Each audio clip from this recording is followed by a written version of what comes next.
നോക്കുക. Alternative minimum tax എന്ന് പറഞ്ഞാൽ എന്താണ്? പേര് തന്നെയുണ്ട്, ആൾട്ടർനേറ്റീവ് മിനിമം ടാക്സ് എന്ന് പറയുന്നത്. ഓക്കെ. അതായത് നമ്മൾ റെഗുലർ ആയിട്ട് ഗവൺമെന്റിലേക്ക് ടാക്സ് അടയ്ക്കുന്ന ഒരു വ്യക്തിയാണെന്ന് വിചാരിക്കുക. അപ്പോൾ പെട്ടെന്നൊരു വർഷം നമുക്ക് എന്താണ് ഗവൺമെന്റിലേക്ക് ആ ഒരു അല്ലെങ്കിൽ നമ്മൾ എല്ലാ വർഷവും അടച്ചുകൊണ്ടിരിക്കുന്ന അത്രയും രൂപ ടാക്സ് അടയ്ക്കാൻ നമുക്ക് വരുന്നില്ല. ഓക്കെ. അപ്പൊ അങ്ങനെ ഒരു സാഹചര്യം വരുമ്പോൾ ഗവൺമെന്റ് ഇങ്ങനെ എന്താണ് റെഗുലർ ആയിട്ട് ഇൻകം അടയ്ക്കുന്ന ഒരു വ്യക്തി ആയതുകൊണ്ട് തന്നെ ഗവൺമെന്റ് ഓരോ വർഷവും റവന്യൂ എക്സ്പെക്ട് ചെയ്യുന്ന കൂട്ടത്തിൽ നമ്മുടെ ഇൻകം എക്സ്പെക്ടേഷനിൽ ഉൾപ്പെടുത്തിയിട്ടുണ്ടാവും. ഓക്കെ. അപ്പൊ അങ്ങനെ വരുന്ന സാഹചര്യത്തിൽ എന്താണ് ആ ഒരു പെർട്ടിക്കുലർ ഇയറിൽ ചിലപ്പോൾ എനിക്ക് ടാക്സബിലിറ്റി ഒന്നും വരുന്നില്ല. അപ്പൊ വരാതിരിക്കാനുള്ള കാരണം എന്താണ്? ഞാന് നിയമം അനുസരിച്ച് എനിക്ക് ക്ലെയിം ചെയ്യാൻ പറ്റുന്ന മാക്സിമം ഡിഡക്ഷൻസ് എല്ലാം ഞാൻ ക്ലെയിം ചെയ്തിട്ടുണ്ട്. ഓക്കെ. അങ്ങനെ എനിക്ക് നിയമം അനുസരിച്ച് ക്ലെയിം ചെയ്യാൻ പറ്റുന്ന എല്ലാ ഡിഡക്ഷൻസും ക്ലെയിം ചെയ്തപ്പോൾ എനിക്ക് ഈ വർഷം എന്ത് വരുന്നില്ല? ടാക്സ് ലയബിലിറ്റി ഒന്നും വരുന്നില്ല. അപ്പം അങ്ങനെ ഒരു സാഹചര്യം ഉണ്ടാകുമ്പോൾ ഗവൺമെന്റിലേക്ക് ലഭിക്കേണ്ട റവന്യൂ കുറയും. ഓക്കെ. അപ്പോൾ അത് അങ്ങനെ ഒരു സാഹചര്യം മനസ്സിലാക്കി ഗവൺമെന്റ് എന്ത് തീരുമാനിച്ചു? ഇങ്ങനെ റെഗുലർ ടാക്സ് അടയ്ക്കുന്ന വ്യക്തികൾക്ക് ഏതെങ്കിലും ഒരു വർഷം ഇതുപോലത്തെ ഒരു സാഹചര്യം ടാക്സ് അടയ്ക്കേണ്ടാത്ത ഒരു സാഹചര്യം ഉണ്ടാവുകയാണെങ്കിൽ അവരെന്ത് ചെയ്യണം? ആൾട്ടർനേറ്റീവ് മിനിമം ടാക്സ് അവര് ഈ വർഷം ടാക്സ് അടയ്ക്കുന്നില്ലെങ്കിൽ ഒരു ആൾട്ടർനേറ്റീവ് ടാക്സ്, ഒരു മിനിമം ടാക്സ് ഗവൺമെന്റിലേക്ക് അവരെന്ത് ചെയ്യണം? എന്തായാലും അടയ്ക്കണം എന്നൊരു നിയമം കൊണ്ടുവന്നു. അതാണ് സെക്ഷൻ 115 പറയുന്നത്. ഓക്കെ. അപ്പോൾ ആൾട്ടർനേറ്റീവ് മിനിമം ടാക്സ് അടയ്ക്കേണ്ടത് എപ്പോഴാണ്? ആർക്കാണ് അത് അപ്ലിക്കബിൾ ആവുന്നത്? Okay. AMT applies to individual, HUF, AOP, BOI and other non-corporate entities except companies. അതായത് കമ്പനീസ് അല്ലാത്ത കോർപ്പറേറ്റ് എൻറ്റിറ്റീസ് അല്ലാത്ത ബാക്കി എല്ലാവർക്കും, ഇൻഡിവിജ്വൽസിനും HUFനും AOPക്കും BOIക്കും ഇവർക്ക് എല്ലാവർക്കും അപ്ലിക്കബിൾ ആയിട്ടുള്ള ഒന്നാണ് സെക്ഷൻ 115JC പറയുന്ന ആൾട്ടർനേറ്റീവ് മിനിമം ടാക്സ് എന്ന് പറയുന്നത്. കമ്പനിയെ സംബന്ധിച്ചിടത്തോളം അതിന്റെ പേര് വേറെയാണ്. അവിടെ മിനിമം ആൾട്ടർനേറ്റീവ് ടാക്സ് മാറ്റ് എന്ന് പറയാം. ഇവിടെ AMT എന്ന് പറയുമ്പോൾ അവിടെ മാറ്റ് എന്ന് പറയും. കമ്പനിക്ക് മാറ്റ് ആണ്. അത് നിങ്ങൾക്ക് അടുത്ത സെമസ്റ്ററിൽ പഠിക്കാനുണ്ടോ? മിനിമം ആൾട്ടർനേറ്റീവ് ടാക്സ് 115JB ആണ്. ഓക്കെ. അപ്പൊ തൽക്കാലം അവിടെ നിൽക്കട്ടെ. നമുക്ക് 115JC എന്താണ്? Alternative minimum tax. അപ്പൊ താഴെ പറയുന്ന ഡിഡക്ഷൻസ് ഒക്കെ ക്ലെയിം ചെയ്തിട്ടുള്ള ഒരു വ്യക്തി ആണെങ്കിൽ ആ വ്യക്തി എന്തടയ്ക്കാൻ ബാധ്യസ്ഥനാണ്? ആൾട്ടർനേറ്റീവ് മിനിമം ടാക്സ് അടയ്ക്കാൻ ബാധ്യസ്ഥനാണ്. അപ്പൊ ഏതൊക്കെയാണ് ഡിഡക്ഷൻസ് അണ്ടർ ചാപ്റ്റർ 6A? അതായത് ചാപ്റ്റർ 6A എന്ന് പറഞ്ഞ ഏതാണ്? സെക്ഷൻ 80C to 80U വരെയുള്ള ഡിഡക്ഷൻസ് ക്ലെയിം ചെയ്തിട്ടുള്ള ഒരു വ്യക്തിയാണ് ഞാനെങ്കിൽ ഞാൻ ആൾട്ടർനേറ്റീവ് മിനിമം ടാക്സ് അടയ്ക്കാൻ ആ ഡിഡക്ഷൻസ് ക്ലെയിം ചെയ്തു. ആ കാരണത്താൽ എനിക്ക് ഈ വർഷം എന്താണ് എന്റെ ടാക്സ് ലയബിലിറ്റി കുറവാണ്. ടാക്സ് അടയ്ക്കേണ്ട ടാക്സ് ലയബിലിറ്റി വരുന്നില്ല, അല്ലെങ്കിൽ സാധാരണ ഞാൻ അടച്ചുകൊണ്ടിരിക്കുന്ന അത്രയും ടാക്സ് വരുന്നില്ല. അങ്ങനെയെങ്കിൽ ഞാൻ ആൾട്ടർനേറ്റീവ് മിനിമം ടാക്സ് അടയ്ക്കാൻ അവിടെ ബാധ്യസ്ഥനാണ്. അതുപോലെ തന്നെ സെക്ഷൻ 10AA പ്രകാരം എന്താണ് ഡിഡക്ഷൻ ക്ലെയിം ചെയ്തിട്ടുള്ള special economic zone, cess unit, അതാണ് സെസ് എന്ന സ്പെഷ്യൽ എക്കണോമിക് സോൺ എന്ന് പറയും. സ്പെഷ്യൽ എക്കണോമിക് സോണിൽ ബിസിനസ് ഒക്കെ കണ്ടക്ട് ചെയ്യുന്ന ഒരാൾ, ഓക്കെ. അപ്പോൾ അങ്ങനെയുള്ള സെസ് യൂണിറ്റിന് ലഭിക്കുന്ന സെക്ഷൻ 10AA ഡിഡക്ഷൻ ക്ലെയിം ചെയ്തിട്ടുള്ള ഒരു വ്യക്തിയാണെങ്കിൽ അയാൾ ആൾട്ടർനേറ്റീവ് മിനിമം ടാക്സ് അടയ്ക്കാൻ ബാധ്യസ്ഥനായിരിക്കും. അതുപോലെ തന്നെ 35AD പ്രകാരം, 35AD എന്ന് പറയണമെങ്കിൽ ഈ സ്പെസിഫൈഡ് ഇൻകം ടാക്സ് ആക്ടിൽ കുറച്ച് ബിസിനസ്സുകളെ സ്പെസിഫൈഡ് ബിസിനസ്സുകളായിട്ട് തിരിച്ചിട്ടുണ്ട്. ആ ബിസിനസ്സുകൾ ചെയ്യുന്ന ആള് അവർക്ക് ആ ബിസിനസ്സിന് വേണ്ടി ചെലവാക്കിയിട്ടുള്ള ക്യാപിറ്റൽ എക്സ്പെൻഡിച്ചറിന് 100% ഡിഡക്ഷൻസ് ക്ലെയിം ചെയ്യാൻ പറ്റും. ഓക്കെ. അപ്പോൾ അങ്ങനെ അവർ എന്ത് ചെയ്യുന്നു? അവർ 100% ഡിഡക്ഷൻ ക്ലെയിം ചെയ്തതിന്റെ ഭാഗമായിട്ട് അവർക്ക് ചിലപ്പോൾ എന്താണ് ആ വർഷം ഈ ടാക്സ് ചെയ്യാനൊന്നും ഒരു ഇൻകം ഇല്ലാത്ത സാഹചര്യം വരും. സാധാരണ നമ്മൾ ക്യാപിറ്റൽ എക്സ്പെൻഡിച്ചർ മുകളിൽ ഡിപ്രീസിയേഷൻ ആണ് ക്ലെയിം ചെയ്യാറുള്ളത്. ഓക്കെ. പക്ഷെ ഇവിടെ എന്താണ് സെക്ഷൻ 35AD പ്രകാരം സ്പെസിഫൈഡ് ബിസിനസിന്റെ കേസിൽ ക്യാപിറ്റൽ എക്സ്പെൻഡിച്ചർ നമുക്ക് 100%ഉം അത് ആ വർഷം നമുക്ക് ക്ലെയിം ചെയ്യാം. അങ്ങനെ ക്ലെയിം ചെയ്യുമ്പോൾ നമ്മുടെ ഇൻകം ടാക്സ് ഗവൺമെന്റിലേക്ക് കിട്ടേണ്ടത് കുറയും. ഓക്കെ. അപ്പൊ ഈ രീതിയിൽ ഡിഡക്ഷൻസ് ക്ലെയിം ചെയ്തിട്ടുള്ള വ്യക്തികൾ, അതായത് chapter 6A deductions, section 10AA deduction, അതുപോലെ തന്നെ 35AD പ്രകാരമുള്ള ഡിഡക്ഷൻസ്, ഇതൊക്കെ ക്ലെയിം ചെയ്തിട്ടുള്ള വ്യക്തിയാണ് എങ്കിൽ അവര് 115JC അനുസരിച്ചിട്ട് എന്ത് ചെയ്യേണ്ടി വരും? ആൾട്ടർനേറ്റീവ് മിനിമം ടാക്സ് നൽകേണ്ടി വരും. ഓക്കെ. നോക്കൂ, exemption. Assessee under the default tax regime, section 115VAC are not liable to AMT. അതായത് നമ്മുടെ ഡിഫാൾട്ട് ടാക്സ് റെജീം എന്ന് പറയുന്നത് ഏതാണ്? പുതിയ ന്യൂ ടാക്സ് സിസ്റ്റത്തിന് വിളിക്കുന്ന പേരാണ് എന്ത്? ഡിഫാൾട്ട് ടാക്സ് റെജീം എന്ന് പറയുന്നത്. അപ്പം പുതിയ ടാക്സ് സിസ്റ്റം അനുസരിച്ചിട്ട് അല്ലെങ്കിൽ ഡിഫാൾട്ട് ടാക്സ് റെജീം അനുസരിച്ചിട്ട് ടാക്സ് ലയബിലിറ്റി കമ്പ്യൂട്ട് ചെയ്യുന്ന ഒരു വ്യക്തിയാണെങ്കിൽ അവർക്ക് AMTയുടെ ബാധ്യതയൊന്നും ഉണ്ടാവില്ല. കാരണം എന്താണ്? ഡിഫാൾട്ട് ടാക്സ് റെജീം അനുസരിച്ചിട്ട് ഈ ഒരുപാട് ഡിഡക്ഷൻസ് നമുക്ക് ക്ലെയിം ചെയ്യാൻ പറ്റില്ല. ചാപ്റ്റർ 6A തന്നെ നമ്മൾ കഴിഞ്ഞ ദിവസം പറഞ്ഞിട്ടുണ്ടായിരുന്നു. ചാപ്റ്റർ 6A അല്ലെങ്കിൽ 80C to 80U നമുക്ക് ആകെ 80CCD സബ്സെക്ഷൻ 2 പിന്നെന്തായിരുന്നു 80JJ അല്ലെ, അങ്ങനെ പറഞ്ഞിട്ടുള്ള 3 ഡിഡക്ഷൻസ് മാത്രമേ നമുക്ക് ക്ലെയിം ചെയ്യാൻ പറ്റുള്ളൂ സെക്ഷൻ 115 BACയിൽ.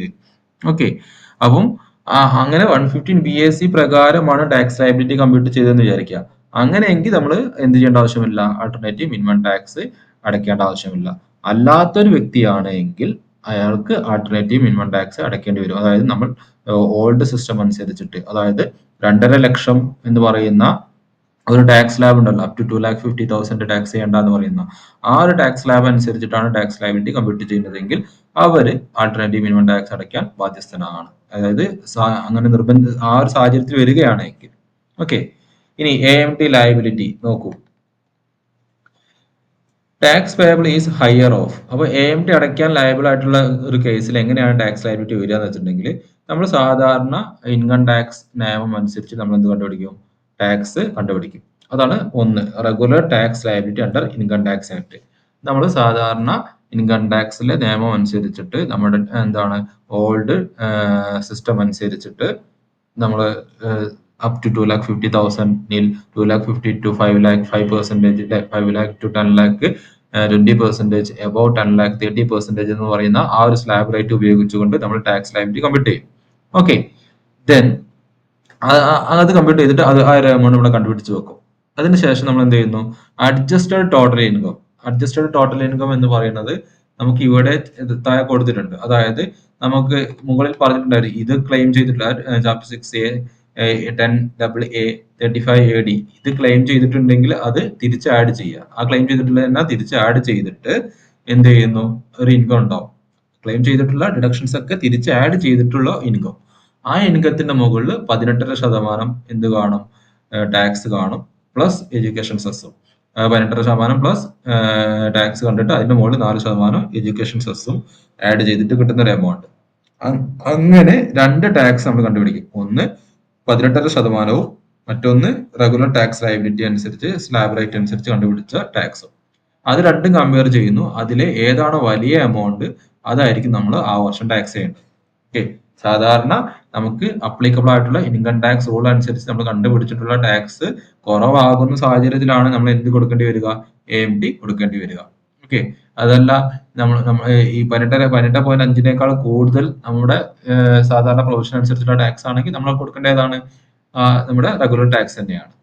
റെഗുലർ ടാക്സിനേക്കാളും കുറവ്, റെഗുലർ ടാക്സ് 18.5% കുറവ് വരുമ്പോഴാണ് എന്ത് ചെയ്യേണ്ടത്? മിനിമം 18.5% ഗവൺമെന്റിന് ടാക്സ് നൽകണം എന്നുള്ള ഒരു പ്രൊവിഷൻ വരുന്നത്. അതുകൊണ്ടാണ് അതിന് ആൾട്ടർനേറ്റീവ് മിനിമം ടാക്സ് എന്നുള്ള പേര് വരുന്നത്. ഓക്കെ, അപ്പം അഡ്ജസ്റ്റഡ് ടോട്ടൽ ഇൻകം എങ്ങനെ കമ്പ്യൂട്ട് ചെയ്യാമെന്ന് അതിനകത്തായി പറയുന്നുണ്ട്. എന്താണ് നോക്കൂ, adjust total income is calculated as total income before AMT provisions. അതായത് അഡ്ജസ്റ്റ് ടോട്ടൽ ഇൻകം എന്ന് പറഞ്ഞിട്ടുണ്ടെങ്കിൽ നമ്മുടെ ടോട്ടൽ ഡിഡക്ഷൻസ് എല്ലാം ക്ലെയിം ചെയ്തിട്ടുണ്ടെങ്കിൽ ആ ക്ലെയിം ചെയ്ത ഡിഡക്ഷനൊക്കെ തിരിച്ച് ആഡ് ചെയ്യാം.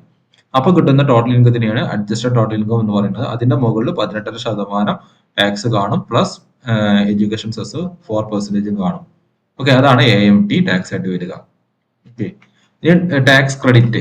ടാക്സ് ക്രെഡിറ്റ് എന്ന് പറഞ്ഞാൽ നമ്മൾ AMT ക്ലെയിം ചെയ്ത് കഴിഞ്ഞാൽ, അതായത് ഈ വർഷം നമ്മൾ ശരിക്കും നമ്മുടെ നിയമം അനുസരിച്ചിട്ട് നമുക്ക് ടാക്സ് അടയ്ക്കേണ്ടി വരുന്നില്ല, അത്രയും എമൗണ്ട് ടാക്സ് അടയ്ക്കേണ്ടി വരുന്നില്ല. പക്ഷെ ഈ വർഷം നമ്മൾ എന്ത് ചെയ്തിട്ടുണ്ട്?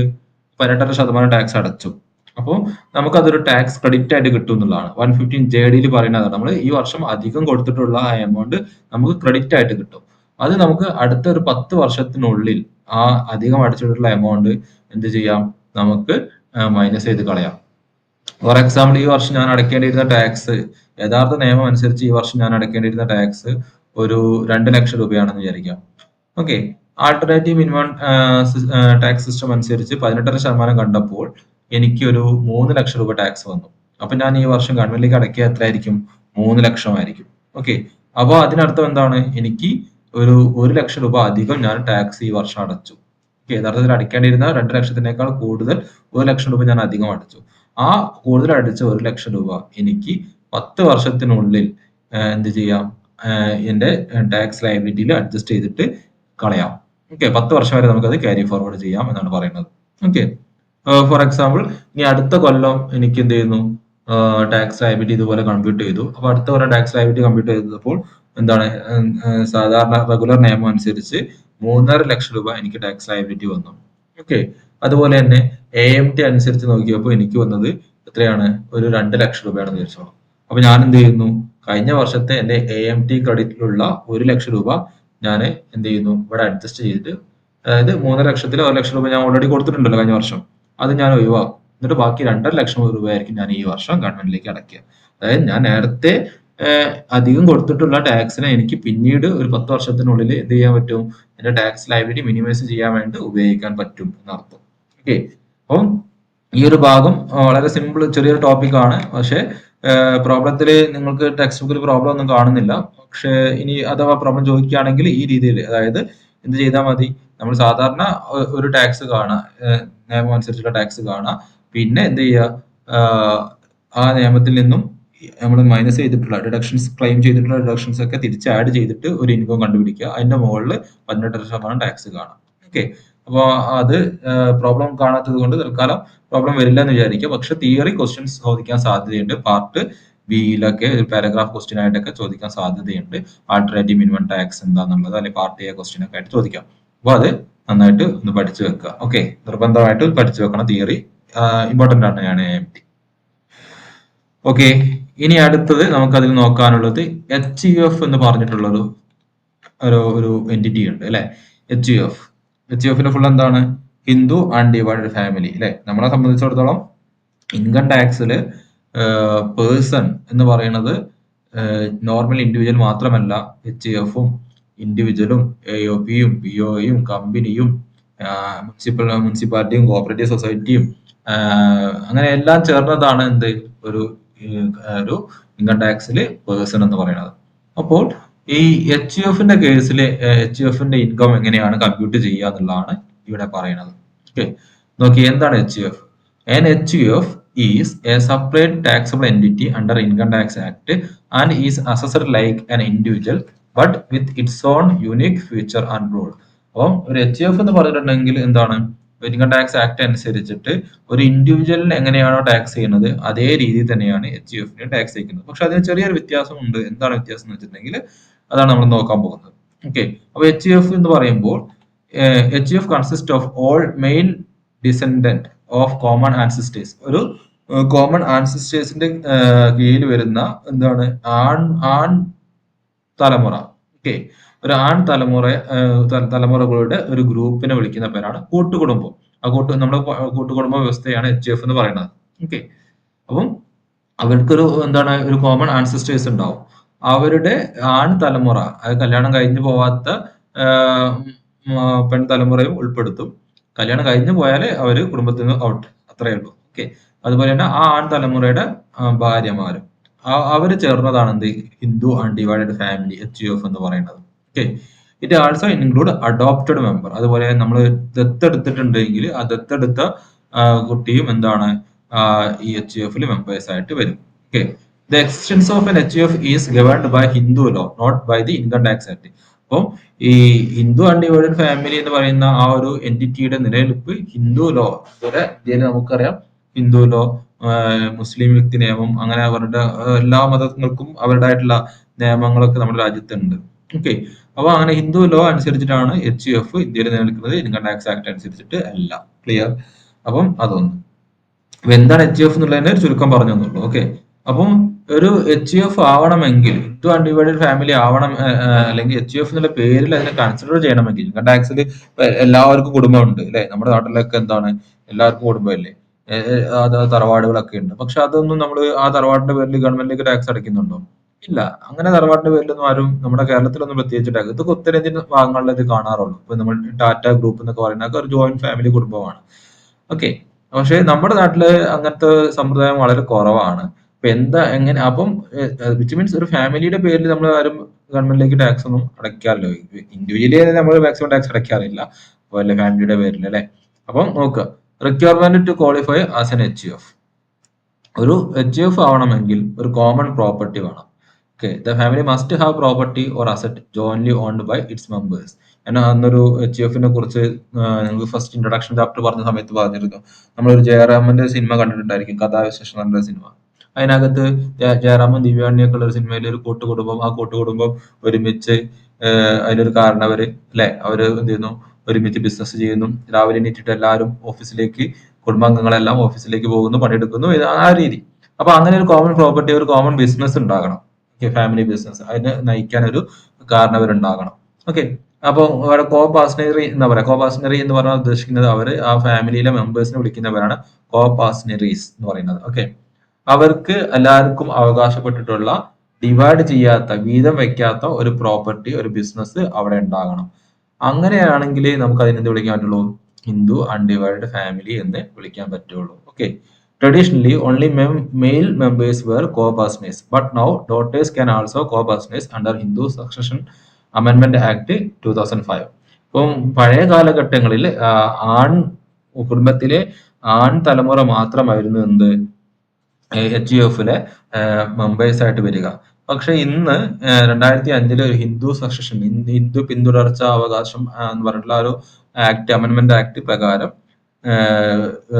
പെൺകുട്ടികളെയും എന്ത് ചെയ്തിട്ടുണ്ട്, HUF-ലെ മെമ്പേഴ്സ് ആക്കി എടുത്തിട്ടുണ്ട്. ഓക്കെ, ഇനി HUF-ലെ പ്രധാനപ്പെട്ട റോൾ വഹിക്കുന്ന ഒരാളാണ് കർത്ത. കാരണം കർത്തയെ വെച്ചിട്ടാണ് നമ്മൾ HUF എന്താണോ ഓർഡിനറി റെസിഡന്റ് ആണോ നോട്ട് ഓർഡിനറി റെസിഡന്റ് ആണോ അങ്ങനെയൊക്കെ തീരുമാനിക്കുന്നത്. ഓക്കെ, കർത്ത എന്ന് പറഞ്ഞാൽ എന്താണ്? ആ HUF-ലെ karta is the head of the HUF and manage its affairs. ആ ഒരു ഫാമിലി ബിസിനസിന്റെ അല്ലെങ്കിൽ ആ കുടുംബത്തിലെ നിലവിൽ ജീവിച്ചിരിപ്പുള്ള ഏറ്റവും മുതിർന്ന അംഗത്തിനെ വിളിക്കുന്നവരാണ് കർത്ത. അയാളാണ് എന്ത് ചെയ്യുന്നത്, അത് കൺട്രോൾ ചെയ്യുന്നത്. Okay, usually the senior most male member act as a karta. ആ കുടുംബത്തിലെ ഏറ്റവും മുതിർന്ന മെയിൽ, ആൺ തലമുറയിൽപ്പെട്ടിട്ടുള്ള ആളായിരിക്കും എന്ത് കർത്തയായിട്ട് മാറുക. Okay, if there is no male member of or the male member is incompetent, the senior most female member can act as karta. ഇനി അഥവാ ആ കുടുംബത്തിൽ എന്താണ് മെയിൽ മെമ്പേഴ്സ് ഒന്നും ഇല്ല എന്ന് വിചാരിക്കുക, അല്ലെങ്കിൽ അതുപോലെ തന്നെ എന്താണ് സീനിയർ ആയിട്ടുള്ള മെയിൽ മെമ്പർ ഇൻകോമ്പിറ്റന്റ് ആണ്, അതായത് അയാൾ ചിലപ്പം ബുദ്ധിയില്ലായ്മ, മറവി, അങ്ങനെ പല അസുഖങ്ങളും ഉണ്ടാവുമല്ലോ. അങ്ങനെ ഇൻകോമ്പിറ്റന്റ് ആയിട്ടുള്ള ഒരു വ്യക്തിയാണ് എങ്കിൽ അങ്ങനെയുള്ള കേസിൽ സീനിയർ മോസ്റ്റ്, കുടുംബത്തിലെ ഏറ്റവും മുതിർന്ന ഫീമെയിൽ മെമ്പർ ആയിരിക്കും എന്ത് കറക്റ്റായിട്ട് ആക്ട് ചെയ്യുക. ഓക്കെ, ഇനി what income is not considered as HUF income. HUF-ന്റെ ഇൻകം ആയിട്ട് പരിഗണിക്കാത്തത് ഏതൊക്കെ ഇൻകം ആണ്? ഓക്കെ, ഇപ്പൊ ഞാന് നോക്ക്, HUF എന്ന് പറഞ്ഞാൽ കൂട്ടുകുടുംബമാണെന്ന് പറഞ്ഞു. അപ്പൊ ആ കൂട്ടുകുടുംബത്തിൽ ഓരോരോ വ്യക്തികളുണ്ടല്ലോ. ആ ഓരോരോ വ്യക്തികൾ അവരുടേതായിട്ടുള്ള രീതിയിൽ എന്തെങ്കിലും വരുമാനം ഉണ്ടാക്കുന്നുണ്ടെങ്കിൽ ആ വരുമാനം ഫാമിലി ഇൻകം അല്ല. ഓക്കെ, അതുകൊണ്ട് തന്നെ അത് ഫാമിലി ഇൻകത്തിൽ അല്ലെങ്കിൽ HUF-ന്റെ ഇൻകത്തിൽ അത് ഉൾക്കൊള്ളിക്കേണ്ട ആവശ്യമില്ല. ഒരു മെമ്പർ, ഞാൻ എന്റെ കുടുംബത്തിലെ മെമ്പർ എന്ന നിലയ്ക്ക് എന്താണ് എന്റെ കുടുംബത്തിന്റെ ബിസിനസ്സിൽ നിന്നുണ്ടാകുന്ന വരുമാനം അത് HUF-ന്റെ ഇൻകം ആയിട്ട് കണക്കാക്കാം. പക്ഷെ ആ കുടുംബത്തിലെ ഒരു അംഗമായ ഞാൻ വേറെ ജോലി ചെയ്ത്, കുടുംബ ബിസിനസ്സിൽ ഒന്നല്ല പണിയെടുക്കുന്നത്, പുറത്ത് ജോലി ചെയ്ത് പണിയെടുത്ത് ഉണ്ടാക്കുന്ന വരുമാനമാണ് എങ്കിൽ എന്റെ സാലറി ഇൻകം, എന്റെ പ്രൊഫഷണൽ ഇൻകം, അതൊന്നും എന്തല്ല ഫാമിലി HUF ഇൻകം ആയിട്ട് പരിഗണിക്കരുത്. അതുപോലെ തന്നെ self acquired property, income from a property personally acquired by an individual is taxed in their hand, not as HUF. അതുപോലെ തന്നെ ഞാൻ സ്വന്തമായിട്ട് അധ്വാനിച്ചുണ്ടാക്കിയ ഒരു പ്രോപ്പർട്ടി, ആ പ്രോപ്പർട്ടിയിൽ നിന്നും എന്തെങ്കിലും വരുമാനം ഉണ്ടാവുകയാണെങ്കിലും അത് എന്റെ കുടുംബത്തിന്റെ ഇൻകം അല്ല, അത് എന്റെ ഇൻകം ആയിട്ടാണ് ടാക്സ് ചെയ്യേണ്ടത്. ഓക്കെ, അതുപോലെ പേഴ്സണൽ ബിസിനസ് ഇൻകം, എന്റെ വ്യക്തിപരമായ ബിസിനസ്സിൽ നിന്നുണ്ടാകുന്ന വരുമാനവും എന്റെ ഇൻകം ആയിട്ടാണ് ടാക്സ് ചെയ്യേണ്ടത്, കുടുംബത്തിന്റെ ഇൻകം അല്ല. Then income from impartial estate. This is income belong to the holder of the estate and is taxed as their individual income. അപ്പോൾ ഇൻകം ഫ്രം ഇംപാർഷ്യബിൾ എസ്റ്റേറ്റ് എന്ന് പറഞ്ഞെങ്കിൽ ഇംപാർഷ്യബിൾ എന്നതുകൊണ്ട് ഉദ്ദേശിക്കുന്നത് എന്താണ്, ഈ ഹോൾഡർ ഓഫ് ഇംപാർഷ്യബിൾ എസ്റ്റേറ്റ് ആരാണോ ആ ഇംപാർഷ്യബിൾ എസ്റ്റേറ്റ് ഹോൾഡ് ചെയ്യുന്നത്, ഇംപാർഷ്യബിൾ എന്ന വീതം വയ്ക്കാത്ത എന്തെങ്കിലും ഒരു സ്ഥലം, ഭൂമി, അങ്ങനെയുള്ള ഇതുണ്ടാവുമല്ലോ. അപ്പോ അത് കൈവശം വെക്കുന്ന വ്യക്തി ആയിരിക്കണം അതിന് ടാക്സ് ചെയ്യേണ്ടത്, അതും HUF അല്ല. ആരാണ് കൈവശം വെക്കുന്നത് അവർ. അതുപോലെ കൺവേർട്ടഡ് പ്രോപ്പർട്ടി, അതായത് ഞാൻ എന്റെ വ്യക്തിപരമായ പ്രോപ്പർട്ടി എന്റെ കുടുംബത്തിന്റെ പ്രോപ്പർട്ടി ആയിട്ട് മാറ്റുകയാണെന്ന് വിചാരിക്കാം. അങ്ങനെ കൺവേർട്ട് ചെയ്തിട്ടുള്ള പ്രോപ്പർട്ടി ആണെങ്കിലും അത് നിന്നുണ്ടാകുന്ന വരുമാനം ടാക്സ് ചെയ്യേണ്ടത് ആ ഇൻഡിവിജ്വൽ തന്നെയാണ്. നമ്മൾ ക്ലബിംഗ് ഓഫ് ഇൻകം പറഞ്ഞ ഭാഗത്ത് ഇതിനെക്കുറിച്ച്, ഈ കൺവേർട്ടഡ് പ്രോപ്പർട്ടിയെ കുറിച്ച് പറഞ്ഞിട്ടുണ്ടായിരിക്കും. ഓക്കെ, അതായത് വ്യക്തിപരമായ പ്രോപ്പർട്ടി കുടുംബത്തിന്റെ പ്രോപ്പർട്ടിയാക്കി മാറ്റി. അത് ഒരു ഐഡിയ ആണ്. ഓക്കെ. പക്ഷെ ഇൻകം ടാക്സ് ആ ഐഡിയ മനസ്സിലാക്കുന്നു. അത് അവരെന്ത് ചെയ്യുന്നു? അങ്ങനെ നിങ്ങൾ കുടുംബത്തിന്റെ പ്രോപ്പർട്ടി ആക്കി മാറ്റി എന്താണ് ഇൻകം ടാക്സ് ചെയ്യുന്നതിൽ നിന്ന് രക്ഷപ്പെടണ്ട. നിങ്ങൾ അങ്ങനെ ട്രാൻസ്ഫർ ചെയ്താലും അതിൽ നിന്നുണ്ടാകുന്ന വരുമാനം കുടുംബത്തിന്റെ പ്രോപ്പർട്ടി ആയിക്കോട്ടെ, പക്ഷെ അതിൽ നിന്നുണ്ടാകുന്ന ഇൻകം ടാക്സ് ചെയ്യേണ്ടത് ആര് തന്നെയാണ്? ആ ട്രാൻസ്ഫർ ചെയ്ത് കൊടുത്ത വ്യക്തി തന്നെയാണ്. ഓക്കെ. അപ്പൊ ഇതാണ് ഇത്രയും ടൈപ്സ് ഓഫ് ഇൻകംസ് എച്ച് എഫിന്റെ ഇൻകത്തിൽ ഉൾക്കൊള്ളിക്കരുത്. ഓക്കെ. ബാക്കി എല്ലാ ഇൻകംസും എച്ച് എഫിന്റെ ഇൻകത്തിൽ ഉൾക്കൊള്ളിക്കാം. ക്ലിയർ? പിന്നെ അതുപോലെ എച്ച് എഫിന്റെ എന്താണ് റെസിഡൻസ് സ്റ്റാറ്റസ് കാൽക്കുലേറ്റ് ചെയ്യുന്ന സമയത്ത് നമ്മൾ ചെയ്യാന്ന് വെച്ചിട്ടുണ്ടെങ്കിൽ നമ്മൾ ഏത് പ്രകാരമാണ് എച്ച് എഫിന്റെ കൺട്രോൾ ആൻഡ് മാനേജ്മെന്റ് ഇന്ത്യക്ക് അകത്താണോ പുറത്താണോ എന്ന് നോക്കും. അതാണ് അവിടുത്തെ ബേസിക് കണ്ടീഷൻ. ഇന്ത്യക്ക് അകത്താണെങ്കിൽ അത് എന്താണ് റെസിഡന്റ് ആണ്, ഇന്ത്യക്ക് പുറത്താണെങ്കിൽ നോൺ റെസിഡന്റ് ആണ്. പിന്നെ നമ്മൾ കർത്തയുടെ എന്താണ് സ്റ്റാറ്റസ് വെച്ചിട്ട് കർത്ത അഡീഷണൽ കണ്ടീഷൻ ഉണ്ടല്ലോ, അഡീഷണൽ കണ്ടീഷൻ കൂടി സാറ്റിസ്ഫൈഡ് ചെയ്താലല്ലേ എന്താവുള്ളൂ? അത് ഓർഡിനറി റെസിഡന്റ് അല്ലെങ്കിൽ നോട്ട് ഓർഡിനറി റെസിഡന്റ് ആവുള്ളൂ. അപ്പോൾ എച്ച് എഫ് ഓർഡിനറി റെസിഡന്റ് ആണോ എന്ന് തീരുമാനിക്കാൻ വേണ്ടി നമ്മൾ അഡീഷണൽ കണ്ടീഷൻ ആയിട്ട് നമ്മൾ ഇൻഡിവിജ്വൽസിന്റെ കേസിൽ പഠിച്ചിട്ടുള്ള അതേ സെയിം കണ്ടീഷൻ തന്നെ, അതായത് 10 വർഷത്തിൽ 2 വർഷം റെസിഡന്റ് ആയിരിക്കണം, 7 വർഷത്തിൽ 730 ദിവസം ഇന്ത്യയിൽ ഉണ്ടായിരിക്കണം എന്ന് പറയുന്ന അതേ കണ്ടീഷൻ. പക്ഷേ അവിടെ കറുത്ത 7 വർഷത്തിൽ 730 ദിവസം ഇന്ത്യയിലുണ്ടോ, 10 വർഷത്തിൽ 2 വർഷം ഇന്ത്യയിൽ റെസിഡന്റ് ആയിട്ടുണ്ടോ എന്നാണ് നോക്കുക. അത് സാറ്റിസ്ഫൈഡ് ആയാൽ മാത്രമേ എന്താവുള്ളൂ? എച്ച് എഫ് ഓർഡിനറി റെസിഡന്റ് ആവുള്ളൂ. ഓക്കെ. അപ്പം അവിടെ അപ്പൊ കർത്തയുടെ സ്റ്റാറ്റസും കൂടി വെച്ചിട്ടാണ് എച്ച് എഫിന്റെ റെസിഡൻസി സ്റ്റാറ്റസ് തീരുമാനിക്കുന്നത്. ഇത് നമ്മൾ ഫസ്റ്റ് ഇൻട്രൊഡക്ഷൻ ചാപ്റ്ററിൽ പറഞ്ഞതാണ് ആ കാര്യം, അത് ഓർമ്മയിൽ ഉണ്ടാവണം. ഓക്കെ. അപ്പം ഈ ചാപ്റ്ററിൽ അസസ്മെന്റ് ഓഫ് ഇൻഡിവിജ്വൽ എന്ന് പറയുന്ന ഈ ചാപ്റ്ററിലെ പ്രധാനപ്പെട്ട 2 തിയറി ഭാഗമാണ് നമ്മൾ ഡിസ്കസ് ചെയ്തിട്ടുള്ളത്. ഈ 2 ഭാഗവും ജസ്റ്റ് ഒന്ന് വായിച്ചു നോക്കുക. ഇതിൽ ഏറ്റവും എച്ച് എഫിനേക്കാളും നിങ്ങൾക്ക് ഇമ്പോർട്ടന്റ് IMT ആണ്, ആൾട്ടർനേറ്റീവ് മിനിമം ടാക്സ് എന്നുള്ള ഭാഗം. അത് നിങ്ങൾക്ക് ഒരു ഷോർട്ട് പാരഗ്രാഫ് അല്ലെങ്കിൽ ഒരു 1 പേജ് ഉള്ള ഒരു പാരഗ്രാഫ് ക്വസ്റ്റ്യൻ എഴുതാൻ ഒരു അറ്റ്ലീസ്റ്റ് നിങ്ങളുടെ ആ ഒരു ബുക്ക് ഉണ്ടല്ലോ, ബുക്ക്ലെറ്റ് തരുന്ന ബുക്ക്ലെറ്റ് ഒരു പേജ് എങ്കിലും നിറച്ച് എഴുതാൻ പറ്റുന്ന രീതിയിൽ നിങ്ങൾ അത് ഉണ്ടാക്കി പഠിക്കുക.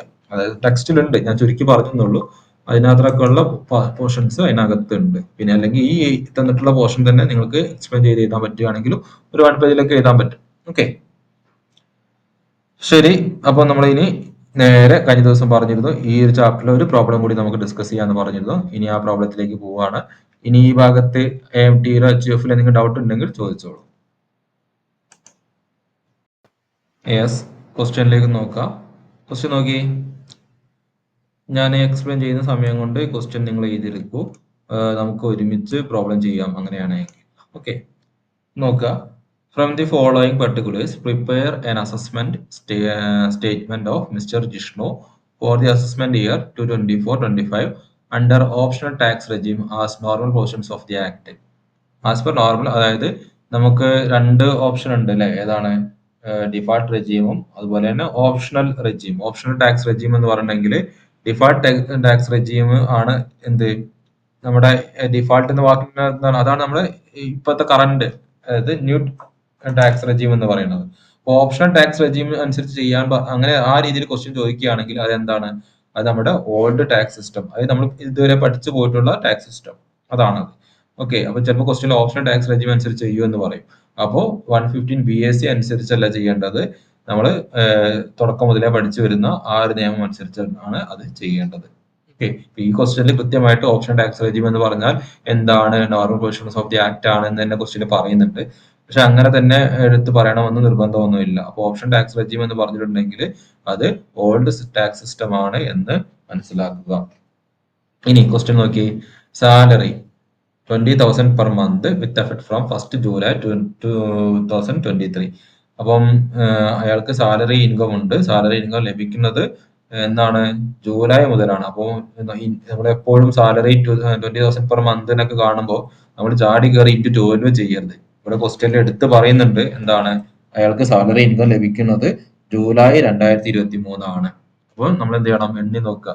ജൂലൈ മുതൽ മാർച്ച് 31 വരെയല്ല ഒരു വർഷം. ജൂലൈ മുതലല്ല, ഏപ്രിൽ 1 മുതൽ മാർച്ച് 31 വരെയാണ് ഒരു വർഷം. പക്ഷെ ഇയാൾക്ക് ഇൻകം കിട്ടുന്നത് എന്നാണ്? ജൂലൈ ആണ്. ജൂലൈ 1 മുതൽ മാർച്ച് 31 വരെ. അപ്പൊ എണ്ണി നോക്കുക. ജൂലൈ ഉൾപ്പെടുത്തണം, കാരണം ജൂലൈ 1 ആയതുകൊണ്ട്. അപ്പൊ July, August, September, October, November, December, ജനുവരി, ഫെബ്രുവരി, മാർച്ച്. എത്ര മാസം ഉണ്ടാകും? 9 മാസം ഉണ്ടാവും അല്ലെ. 9 മാസത്തേക്കുള്ള ഇൻകം ആണ് ഇവിടെ ഉണ്ടായിട്ടുള്ളത് എന്ന് നോക്കുക. ഒന്ന് എണ്ണി നോക്കട്ടെ, എണ്ണ തെറ്റിയെന്നോ എന്ന് എനിക്കറിയില്ല, ഞാൻ ജസ്റ്റ് ഒന്ന് എണ്ണിയതാണ് വിരലില്. നിങ്ങൾ നോക്കുക, നമുക്ക് പ്രോബ്ലം ചെയ്യുമ്പോൾ ഒന്നുകൂടി എണ്ണാം. ഓക്കെ, ദെൻ അടുത്ത് നോക്കി, contribution to unrecognised provident fund URPF 15% of his own, 10% of employer. ഇപ്പൊ ഇവിടെ നോക്കുക നിങ്ങൾ, നമ്മൾ ഈ 15% സാലറി പഠിച്ചിട്ടുള്ള ഒരു കുട്ടിയാകുമ്പോൾ ആ കുട്ടിക്ക് ഈ 15% എന്ന് കാണുമ്പോൾ അവൻ ചാടി കയറി എന്ത് ചെയ്യും? 3% അധികം എന്ത് ചെയ്തിട്ടുണ്ട്? പ്രൊവിഡന്റ് ഫണ്ടിലേക്ക് കോൺട്രിബ്യൂട്ട് ചെയ്തിട്ടുണ്ട്. നമ്മുടെ നിയമം അനുസരിച്ചിട്ട് നമുക്ക് കോൺട്രിബ്യൂട്ട് ചെയ്യാൻ പറ്റുന്ന എത്രയാണ്? 12% ആണ് എന്നൊക്കെ നമുക്ക് തോന്നും. പക്ഷെ അത് ആ നിയമം പറയുന്നത് എവിടെയാണ്? RPF കേസിലാണ്. റെക്കഗ്നൈസ്ഡ് പ്രൊവിഡന്റ് ഫണ്ടിലേക്ക് ഒരു എംപ്ലോയർ 12% കൂടുതൽ കോൺട്രിബ്യൂട്ട് ചെയ്യുകയാണെങ്കിൽ, സാലറിയുടെ 12% കൂടുതൽ കോൺട്രിബ്യൂട്ട് ചെയ്യുകയാണെങ്കിൽ അത് എന്ത് ചെയ്യണം? ടാക്സ് ചെയ്യണം. പക്ഷെ ഇത് അൺറെക്കഗ്നൈസ്ഡ് പ്രൊവിഡന്റ് ഫണ്ട് ആണ്. അൺറെക്കഗ്നൈസ്ഡ് പ്രൊവിഡന്റ് ഫണ്ടിന്റെ കേസിൽ എന്താ പറഞ്ഞത്? അൺറെക്കഗ്നൈസ്ഡ് പ്രൊവിഡന്റ് ഫണ്ട് കേസിൽ ടാക്സബിലിറ്റി വരില്ല. ഓക്കെ, അത് നിയമത്തിൽ അങ്ങനെയാണ് പറഞ്ഞിട്ടുള്ളത്. അപ്പൊ ചാടി കയറി ഈ പെർസെന്റേജ് ഒക്കെ കാണുമ്പോൾ നമ്മൾ തെറ്റിക്കാൻ സാധ്യത കൂടുതലാണത്. അതുകൊണ്ടാണ് ഞാനത് എടുത്ത് പറയുന്നത്. അൺറെക്കഗ്നൈസ്ഡ് പ്രൊവിഡന്റ് ഫണ്ടിന്റെ കേസിലാണ് ഇത്. പ്രൊവിഡന്റ് ഫണ്ടിന്റെ കേസിൽ, അതായത് റെക്കഗ്നൈസ്ഡ് പ്രൊവിഡന്റ് ഫണ്ടിന്റെ കേസിലാണ് 12% കൂടുതൽ എംപ്ലോയറുടെ പേരിൽ എന്താണ് കോൺട്രിബ്യൂട്ട് ചെയ്യുകയാണെങ്കിൽ, എത്രയാണോ അധികം വന്നിട്ടുള്ള എമൗണ്ട് എന്ത് ചെയ്യണം? നമ്മൾ ടാക്സ് ചെയ്യണം. ഒരു പെർസെന്റേജ് പോലെ കൺസിഡർ ചെയ്ത് ടാക്സ് ചെയ്യണം. ഓക്കെ, അപ്പൊ ഇത് ടാക്സ് ചെയ്യേണ്ട ആവശ്യമില്ല. ജസ്റ്റ് നമ്മളെ തെറ്റിക്കാൻ വേണ്ടിയിട്ട്, നമുക്ക് കൺഫ്യൂഷൻ ഉണ്ടാക്കാൻ വേണ്ടിയിട്ട് തന്നതാണ്. ഓക്കെ, പ്രത്യേകിച്ച് ട്രീറ്റ്മെന്റ് ഒന്നും വേണ്ട. ഇനി അടുത്ത B, his investment were as follows. അയാൾ കുറച്ച് ഇൻവെസ്റ്റ്മെന്റ് ഒക്കെ നടത്തിയിട്ടുണ്ട്. എന്തൊക്കെയാണ്? 8,000 as dividend on dividend 8,000 as dividend on preference shares of Indian company. അയാൾക്കൊരു ഇന്ത്യൻ കമ്പനിയിൽ നിന്നും അയാൾക്ക് 8,000 രൂപ ഡിവിഡൻഡ് കിട്ടിയിട്ടുണ്ട്. ഓക്കെ, പ്രിഫറൻസ് ഷെയർ നടത്തിയിട്ടുള്ള ഇൻവെസ്റ്റ്മെന്റിൽ നിന്നും അയാൾക്ക് ഒരു 8,000 റുപ്പീസ് ഡിവിഡൻഡ് കിട്ടിയിട്ടുണ്ട്. അപ്പൊ ഇത് ഏത് ഹെഡിലാണ്? സാലറി എന്നുള്ള ഹെഡിൽ വരുമോ ഡിവിഡൻഡ്? വരില്ല. സാലറി എന്നുള്ള ഹെഡിൽ വരണമെങ്കിൽ എന്ത് വേണം? അവിടെ ഒരു എംപ്ലോയർ റിലേഷൻഷിപ്പ് വേണം അല്ലെ. അപ്പൊ നമ്മളൊരു ഉടമസ്ഥനല്ലേ ഇവിടെ ഡിവിഡൻഡ് എന്നുള്ള രീതിയിൽ ലഭിക്കുന്നത്. അപ്പൊ എംപ്ലോയർ റിലേഷൻഷിപ്പ് അല്ല. സാലറി വരില്ല. ഹൗസ് പ്രോപ്പർട്ടിയിൽ വരുമോ? അവിടെയും വരില്ല. ബിസിനസ് ഇൻകത്തിൽ വരുമോ? അവിടെയും വരില്ല അല്ലെ. കാരണം നമ്മുടെ ഇൻവെസ്റ്റ്മെന്റ് ആണ്. ബിസിനസ് എന്ന് പറയുന്നത് എന്താണ്? അവിടെ ഡേ ടു ഡേ ആക്ടിവിറ്റീസിലൂടെ ഉണ്ടാകുന്ന വരുമാനമായിരിക്കണം. ഡിവിഡൻഡ് അങ്ങനെയാണോ? വർഷത്തിൽ ഒരിക്കലും കിട്ടുന്ന കാര്യമല്ലേ. ബിസിനസ് ഇൻകം അല്ല. പിന്നെന്താ? ക്യാപിറ്റൽ ഗെയിൻ ആണോ? അതുമല്ല. പിന്നെ ഏതാത്? അതർ സോഴ്സ് അല്ലെ. ഇപ്പൊ നമ്മൾ എടുത്ത് പറഞ്ഞിട്ടുണ്ടായിരുന്നു ഇൻകം ഫ്രം സാലറി എന്നുള്ള ചാപ്റ്ററിൽ. ഡിവിഡൻഡ് ഒക്കെ അതിൽ വരുന്നതാണ്. ഡിവിഡൻഡ് ഇൻട്രസ്റ്റ് ഒക്കെ അതിനകത്ത് വരുന്നതാണ്. അപ്പൊ ഇത് ഇൻകം ഫ്രം അതർ സോഴ്സ് എന്നുള്ള ഹെഡിൽ വരേണ്ട ഐറ്റം ആണ്. Okay, 8,000 rupees. അപ്പോ 2 ഹെഡായി. ഇനി അടുത്ത് നോക്ക്, നമ്മള് വേറെ ഹെഡ് ഏതെങ്കിലും ഉണ്ടോന്ന്. എന്താ അടുത്ത് പറയുന്നത്? rupees 20,000 in 5% fixed deposit in A bank. Okay, 2,000 രൂപ, 2,000 അല്ല, എത്ര? 20,000, 20,000 രൂപ എന്തുണ്ട്? 20,000 രൂപ 5% ഫിക്സ്ഡ് ഡിപ്പോസിറ്റിൽ ബാങ്കിൽ ഡിപ്പോസിറ്റ് ചെയ്തിട്ടുണ്ട്. 20,000 രൂപ കേട്ടോ, 5%. അപ്പൊ അതെന്താണ്? അതിന്റെ ട്രീറ്റ്മെന്റ് എന്താണ്? എന്താ അതിന്റെ ട്രീറ്റ്മെന്റ് പറഞ്ഞേ? അതായത് FD ആണ്. 20,000ന്റെ 5% എന്ന് പറയുമ്പോൾ എത്രയാ വെച്ചാൽ അത് നമുക്ക് ടാക്സബിൾ ആയിട്ട് വരുമോ? അത് നമുക്ക് ടാക്സബിൾ ആയിട്ട് വരും അല്ലെ. കാരണം എന്താണ്? നമ്മുടെ നിയമം അനുസരിച്ചിട്ട് ഇൻട്രസ്റ്റ് ഓൺ FDക്ക് നമുക്ക് സെക്ഷൻ 80C അല്ല, 80TTA അനുസരിച്ച് നമുക്ക് ക്ലെയിം ചെയ്യാം. പക്ഷെ ആ ക്ലെയിം ചെയ്യണമെങ്കിൽ സീനിയർ സിറ്റിസൺ ആയിരിക്കണം. ഇത് സീനിയർ സിറ്റിസൺ ആണോ? അല്ല. സീനിയർ സിറ്റിസൺ അല്ലാതെ ക്ലെയിം ചെയ്യണമെങ്കിൽ സേവിംഗ് ബാങ്ക് അക്കൗണ്ടിൽ നിന്ന് ലഭിക്കുന്ന ഇൻട്രസ്റ്റ് ആണെങ്കിൽ നമുക്ക് സീനിയർ സിറ്റിസൺ അല്ലെങ്കിൽ നമുക്ക് ക്ലെയിം ചെയ്യാൻ പറ്റും. പക്ഷെ ഇത് സീനിയർ സിറ്റിസൺ ആണ് എന്ന് നമുക്ക് ക്വസ്റ്റ്യനിൽ പറയണം. അപ്പൊ ഇത് പറയാത്ത കാരണത്താൽ നമുക്ക് ഡിഡക്ഷൻ ഒന്നും ക്ലെയിം ചെയ്യാൻ പറ്റില്ല.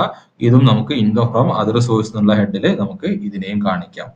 ഓക്കെ, അപ്പൊ ഇൻകം ഫ്രം 2 ഐറ്റം, അതായത് ബി എന്ന് പറയുന്ന കാറ്റഗറിയിൽ വന്നിട്ടുള്ള 2 ഐറ്റം ഏത് ഹെഡിൽ വരേണ്ടതാണ്? ഇൻകം ഫ്രം അതർ സോഴ്സ് എന്നുള്ള ഹെഡിൽ വരേണ്ട ഐറ്റം ആണ്.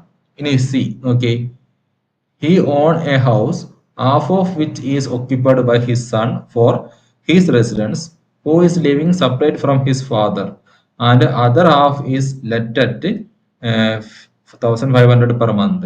Insurance premium 250. Local tax 6,000. അതായത് ഇയാൾക്ക് ഒരു വീടുണ്ട്. ജിഷ്ണുവിന് ഒരു വീടുണ്ട്.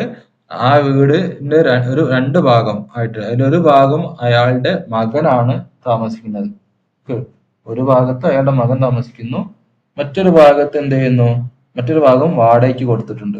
അപ്പൊ മകൻ താമസിക്കുന്ന ആ ഭാഗം അതെന്താണ്? അത് അവര് അച്ഛനിൽ നിന്നും അല്ലെങ്കിൽ എന്താണ് അവരുടെ കുടുംബത്തിൽ നിന്നും മാറി താമസിക്കുന്നതാണ്. Who living separate from his father. ഫാദറിന്റെ അടുത്ത് നിന്ന് മാറി താമസിക്കുന്നതാണ് ആ വീടിന്റെ മറ്റൊരു ഭാഗത്ത്. ഓക്കെ. മറ്റൊരു ഭാഗം എന്ത് ചെയ്തിട്ടുണ്ട്? അവര് ഒരു വാടകയ്ക്ക് കൊടുത്തിട്ടുണ്ട്. എത്രയാണ്? 1500 പെർ മന്ത്. ഒരു വർഷത്തേക്ക് 1500 രൂപയാണ് വരുന്നത്. ഓക്കെ. അപ്പം ഇത് ഈ കേസില് ഇത് രണ്ടും എന്താണ് വാടകയ്ക്ക് കൊടുത്തതായിട്ട് തന്നെ നമുക്ക് പരിഗണിക്കാൻ പറ്റുള്ളൂ. മകന്റെ കയ്യിൽ നിന്ന് അച്ഛൻ വാടക വാങ്ങുന്നില്ല എന്നുള്ളത് ഓക്കെ. പക്ഷെ ഇൻകം ടാക്സിനെ സംബന്ധിച്ചിടത്തോളം എന്താണ് മകൻ അച്ഛനിൽ നിന്നും മാറി വേറെ താമസിക്കുകയാണ്. ഓക്കെ. അപ്പോൾ ആ വ്യക്തിക്ക് വേണമെങ്കിൽ അയാളുടെ വീട് എന്താക്കി മാറ്റാം? സെൽഫ് ഒക്യുപൈഡ് പ്രോപ്പർട്ടി ആക്കിയിട്ട് ഒരു ഭാഗം സെൽഫ് ഒക്യുപൈഡ് ആക്കിയിട്ടൊക്കെ മാറ്റാം. അയാൾ തന്നെ താമസിക്കുകയാണെങ്കിൽ അയാളുടെ കുടുംബം അങ്ങനെ രീതിയിൽ താമസിക്കുകയാണെങ്കിൽ. ഇപ്പൊ ഇവിടെ എടുത്ത് പറയുന്നുണ്ടെന്നാണ് who is living separate from. ആ ഒരു വാക്ക് അവിടെ വന്നതുകൊണ്ട് സെപ്പറേറ്റ് ഫ്രം എന്ന് പറയുമ്പോൾ എന്താണ് അവര് ഇൻഡിപെൻഡന്റ് ആയിട്ട് വേറെ താമസിക്കുകയാണ്. അപ്പൊ ആ കേസിൽ അത് സെൽഫ് ഒക്യുപൈഡ് പ്രോപ്പർട്ടി എന്ന രീതിയിൽ അതിനെ പരിഗണിക്കാൻ പറ്റില്ല. ഓക്കെ. അപ്പൊ അങ്ങനെയാകുമ്പോൾ എത്ര വരും? ആ വീടിന് എത്ര വാടക ശരിക്കും കിട്ടും? വാടക കയ്യിൽ ക്യാഷ് ആയിട്ട് കിട്ടുന്ന എത്രയാണ്? ഒരു മാസം 1500 രൂപയാണ് കിട്ടുന്നത്. പക്ഷെ ആ വീടിന്റെ ഏണിംഗ് കപ്പാസിറ്റി ആനുവൽ വാല്യൂ എത്രയായിരിക്കും? 1500 ആണോ ഒരു മാസത്തേക്ക്? അല്ല. എത്രയാണ്? 3000 ആയിരിക്കും. ആ വീടിന്റെ ആനുവൽ വാല്യൂ 3000 ആയിരിക്കും പെർ മന്ത്. അതിൽ 1500 അയാൾക്ക് കിട്ടുന്നുള്ളൂ. അത് ഇൻകം ടാക്സ് ഡിപ്പാർട്ട്മെന്റിന് അറിയേണ്ട ആവശ്യമില്ല. ഇൻകം ടാക്സ് ഡിപ്പാർട്ട്മെന്റിലേക്ക് കൃത്യമായിട്ട് ടാക്സ് കിട്ടിയാൽ മതി. അതുകൊണ്ട് തന്നെ 1500 പ്ലസ് 1500 3000 രൂപ ആനുവൽ വാല്യൂ പെർ മന്ത് ആ വീടിനുണ്ട്. ഓക്കെ. മനസ്സിലായല്ലോ എങ്ങനെ വന്നെന്നുള്ളത്? എന്തുകൊണ്ട് അങ്ങനെ എടുത്തു എന്നുള്ളത് മനസ്സിലായിട്ടുണ്ടാവും എന്ന് വിചാരിക്കുന്നു. ഓക്കെ. അങ്ങനെ എടുക്കാൻ ഈ ക്വസ്റ്റ്യനകത്ത് അതാണ് വരികൾക്കിടയിലൂടെ വായിച്ചാൽ നമുക്ക് മനസ്സിലാവുള്ളൂ. ഹു ഈസ് ലിവിങ് സെപ്പറേറ്റ് ആ ഒരു ടേം അതിനകത്ത് വന്നതുകൊണ്ടാണ്. അതല്ല എങ്കിൽ എന്താണ് മകൻ താമസിക്കുന്നത് ഒരു സെൽഫ് ഒക്യുപൈഡ് ആയിട്ടൊക്കെ പരിഗണിക്കാവുന്നതാണ്. ക്ലിയർ? പിന്നെ ഇൻഷുറൻസ് പ്രീമിയം ഉണ്ട് വീടിന് 250 രൂപയുടെ. 250 രൂപ ഇൻഷുറൻസ് പ്രീമിയം ഉണ്ട്. Local tax 6000. അതായത് മീൻസ് മുനിസിപ്പൽ ടാക്സ് ഒരു 6000 രൂപ വന്നിട്ടുണ്ട്. ക്ലിയർ? അപ്പം നമുക്ക് ഇൻകം ഫ്രം ഹൗസ് പ്രോപ്പർട്ടി കാണണം. അതായത് മൂന്നാമത്തെ ഹെഡ്. ഇപ്പൊ 1, 2, 3 ഹെഡ് ആയി ഈ ക്വസ്റ്റ്യനിൽ അല്ലെ. ഇനി നോക്കി അടുത്ത ഐറ്റം എന്താണ്? He has income from A firm 12,000 and from H of 10,000. ആ വ്യക്തിക്ക് ഒരു ഫേമിൽ നിന്നും 12,000 രൂപയും, ഫേം എന്ന് പറഞ്ഞാൽ ഫേം എന്നതുകൊണ്ട് ഉദ്ദേശിക്കുന്ന പാർട്ണർഷിപ്പ് ബിസിനസിനെയാണ് ഫേം എന്ന് പറയുന്നത് കേട്ടോ. അതുപോലെ തന്നെ ഹിന്ദു അൺഡിവൈഡഡ് ഫാമിലിയിൽ നിന്നും അയാൾക്ക് 10,000 രൂപയും എന്തുണ്ടായിട്ടുണ്ട്? വരുമാനം ഉണ്ടായിട്ടുണ്ട്. ഓക്കെ. അപ്പം അതെന്താ ചെയ്യേണ്ടത്? ഈ ഫേമിൽ നിന്നും ഒരു പാർട്ണർ എന്നുള്ള കപ്പാസിറ്റിയിൽ ഒരു ഫേമിൽ നിന്നും എനിക്ക് എന്തെങ്കിലും ഇൻകം ഉണ്ടാവുകയാണെങ്കിൽ ആ ഇൻകം എന്ത് ചെയ്യേണ്ട ആവശ്യമില്ല? എന്റെ ഇൻകത്തിനോട് കൂടെ ടാക്സ് ചെയ്യേണ്ട ആവശ്യമില്ല. കാരണം എന്താണ്? ആ ഫേം ഞാൻ പാർട്ണർ ആയിട്ടുള്ള എന്റെ ഫേം അവർക്കുണ്ടായിട്ടുള്ള ലാഭം ഓൾറെഡി ഗവൺമെന്റിലേക്ക് ടാക്സ് അടച്ചിട്ടുണ്ടാവും. ആ ടാക്സ് അടിച്ചിട്ടുള്ള ലാഭത്തിന്റെ വിഹിതമാണ് എനിക്ക് തരുന്നത്. ആ ലാഭത്തിന്റെ വിഹിതം ആ കിട്ടിയ ലാഭത്തിൽ നിന്ന്, അതായത് എനിക്ക് കിട്ടിയ പ്രോഫിറ്റ് ഷെയറിൽ നിന്ന് ഞാൻ വീണ്ടും ഗവൺമെന്റിലേക്ക് ടാക്സ് അടയ്ക്കുമ്പോൾ ഒരേ ഇൻകത്തിന് 2 തവണ ടാക്സ് അടച്ചത് പോലെയാകും. അതുകൊണ്ട് എന്ത് ചെയ്യേണ്ട ആവശ്യമില്ല? ഒരു പാർട്ണർഷിപ്പ് ഫേമിൽ നിന്നും പാർട്ണർക്ക് ഒരു ഷെയർ ഓഫ് പ്രോഫിറ്റ് ലഭിക്കുകയാണെങ്കിൽ എന്ത് ചെയ്യണ്ട? ടാക്സ് ചെയ്യേണ്ട. ആ ലഭിച്ചിട്ടുള്ള പാർട്ണർ ടാക്സ് ചെയ്യേണ്ട ആവശ്യം ഇല്ല. ഓക്കെ. അതുപോലെ തന്നെ എച്ച് എഫിൽ നിന്നും, എന്റെ കൂട്ടുകുടുംബ ബിസിനസ്സിൽ നിന്നും എനിക്ക് എന്തെങ്കിലും വരുമാനം ഉണ്ടായി കഴിഞ്ഞാലും, അതായത് എന്റെ ഷെയർ എനിക്ക് തരുമ്പോൾ ഞാൻ ടാക്സ് ചെയ്യേണ്ട ആവശ്യമില്ല. അതിനുള്ള കാരണം എന്ത് തന്നെയാണ്? സെയിം റീസൺ തന്നെയാണ്. അതായത് എച്ച് എഫ് അവർക്ക് ഉണ്ടാകുന്ന ഇൻകം എന്ത് ചെയ്തിട്ടുണ്ടാവും? ആ ഇൻകത്തിന് ഗവൺമെന്റിലേക്ക് ടാക്സ് അടിച്ചിട്ടുണ്ടാവും. എന്നിട്ട് എന്ത് ചെയ്യുന്നു? എച്ച് എഫ് ആ ടാക്സ് അടിച്ച് കഴിഞ്ഞതിന് ശേഷം ഇൻകം ആ കുടുംബാംഗങ്ങൾക്ക് വീതം വെച്ച് കൊടുക്കുമ്പോൾ പിന്നെ ആ വീതം വെച്ച് കിട്ടിയ ഇൻകം ഓരോ കുടുംബാംഗങ്ങളും വീണ്ടും ഗവൺമെന്റിലേക്ക് കൊണ്ടുപോയി ടാക്സ് അടയ്ക്കാൻ നിന്ന് കഴിഞ്ഞാൽ പിന്നെ അതിനെ നേരെ ഉണ്ടാവുള്ളൂ അല്ലെ. അപ്പോൾ അതുകൊണ്ട് ഷെയർ ഓഫ് പ്രോഫിറ്റ് നമുക്ക് ഒരു ബിസിനസ്സിൽ നിന്നോ അതുപോലെ തന്നെ കൂട്ടുകുടുംബത്തിൽ നിന്നോ കിട്ടുന്ന ഷെയർ ഓഫ് പ്രോഫിറ്റ് എന്ത് ചെയ്യേണ്ട ആവശ്യമില്ല? ഗവൺമെന്റിലേക്ക് ടാക്സ് അടയ്ക്കാൻ വേണ്ടി എടുക്കേണ്ടതില്ല. അത് എന്തുകൊണ്ട് എടുക്കുന്നില്ല എന്ന് വെച്ചിട്ടുണ്ടെങ്കിൽ അതിന്റെ റീസൺ ഇതാണ്. അത് ഓൾറെഡി ആ ഒരു നമുക്ക് ഷെയർ തന്നിട്ടുള്ള ബിസിനസ് അല്ലെങ്കിൽ ഷെയർ തന്നിട്ടുള്ള നമ്മുടെ HUF എന്ത് ചെയ്തിട്ടുണ്ടായിരിക്കും, ഗവൺമെന്റിലേക്ക് ടാക്സ് അടച്ചിട്ടുണ്ടായിരിക്കും. അപ്പോൾ ഡബിൾ ടാക്സ് വേണ്ട എന്നുള്ളത് കൊണ്ടാണ് അത് എടുക്കാത്തത്. ഓക്കെ, റീസൺ മനസ്സിലായിട്ടുണ്ടായിരിക്കും. അപ്പം അങ്ങനെ നോക്കും. പക്ഷെ അത് ഏത് ഹെഡിൽ വരേണ്ടതാണ്? അതിന്റെ ഹെഡ് സ്ഥാനം ഇൻകം ഫ്രം ബിസിനസ് എന്നുള്ള അതാണ് അതിന്റെ സ്ഥാനം.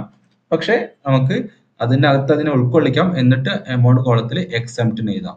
ഓക്കെ, ഇപ്പോഴത്തെ നിയമം അങ്ങനെയാണ്. ചിലപ്പോൾ ഭാവിയിൽ നിയമത്തിൽ മാറ്റം വന്നാലോ. അപ്പോൾ അതുകൊണ്ട് കാണിക്കേണ്ടത് ഏത് ഹെഡിലാണ്? ബിസിനസ് ഇൻകം എന്നുള്ള ഹെഡിലാണ്. ബട്ട് ഇപ്പൊ ടാക്സ് ചെയ്യേണ്ട ആവശ്യമില്ല, ഇപ്പൊ എക്സെംപ്റ്റഡ് ആണ്. Okay, clear? ABCD explanation clear അല്ലേ?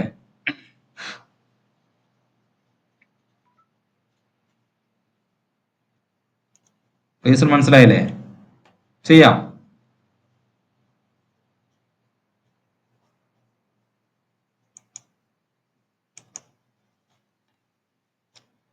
അപ്പോൾ ഇതുപോലെ ടേബിൾ ഉണ്ടാക്കുക, ഹെഡ് കൊടുക്കുക, computation of total income for the assessment year 2024-25.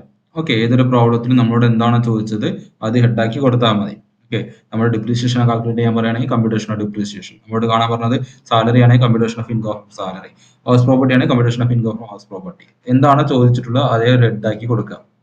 Okay, ഇപ്പൊ ഇവിടെ നമ്മൾ സാലറി എന്താണ് ഹെഡ്സിന്റെ ഓർഡറിൽ എപ്പോഴും പ്രോബ്ലം ചെയ്യുമ്പോൾ ക്വസ്റ്റ്യന്റെ ഓർഡറിൽ അല്ല ചെയ്യേണ്ടത്, ഹെഡ്സിന്റെ ഓർഡറിലാണ് salary, house property, business, other source. അതാണ് നമ്മുടെ salary, house property, business, capital gain, other source. അതാണ് നമ്മുടെ ഓർഡർ. ഓക്കെ, അപ്പൊ ഈ പ്രോബ്ലത്തിനകത്ത് നമുക്ക് ക്യാപിറ്റൽ ഗെയിൻ കണ്ടിട്ടില്ല, അതുകൊണ്ട് നാലാമത്തെ ഭാഗമായിട്ട് നമ്മൾ അതർ സോഴ്സ് എഴുതിയെന്നുള്ളൂ. 5 ഹെഡ് വരുന്ന പ്രോബ്ലം ആണെങ്കിൽ അത് ഹെഡ്സിന്റെ ഓർഡറിൽ എഴുതണം, ക്വസ്റ്റ്യൻ തന്നിട്ടുള്ള ഓർഡറിലല്ല എഴുതേണ്ടത്. Okay, yes. ഇനി നമുക്ക് നേരെ ക്വസ്റ്റ്യനിലേക്ക് പോവാം. സാലറിയുമായി ബന്ധപ്പെട്ട് നമുക്ക് ആകെ ഒരു ഇൻഫർമേഷൻ ഉള്ളൂ. എന്താണ് സാലറിയുമായി ബന്ധപ്പെട്ട ഇൻഫർമേഷൻ? നമുക്ക് മാസം 20,000 രൂപ എന്തിട്ടുണ്ട്, സാലറി കിട്ടുന്നുണ്ട്. അപ്പോൾ നമ്മൾ സാധാരണ ചെയ്യും എന്താണ് 20,000 ഇൻറ്റു 12 ചെയ്യും. ക്ലിയർ? ഇവിടെ 20,000 ഇൻറ്റു 12 ചെയ്യാൻ പറ്റില്ല. എന്തുകൊണ്ട് പറ്റില്ല? കാരണം ഈ വ്യക്തിക്ക് സാലറി കിട്ടി, ജിഷ്ണു എന്ന് പറഞ്ഞ ഈ വ്യക്തിക്ക് സാലറി ലഭിക്കുന്നത് ജൂലൈ 1 മുതലാണ്. ഞാൻ ആദ്യം പറഞ്ഞു അല്ലെ, ജൂലൈ 1 മുതലായതുകൊണ്ട് ഈ വർഷം അയാൾക്ക് സാലറി ലഭിക്കുന്നത് വെറും 9 മാസമാണ്. അതുകൊണ്ട് സാലറി എന്ന് പറഞ്ഞിട്ട് ബ്രാക്കറ്റ് കൊടുക്കുക, 9,000 ഇൻറ്റു 12. 9,000 അല്ല, എത്രയാണ്? 20,000 അല്ലേ, സോറി, 20,000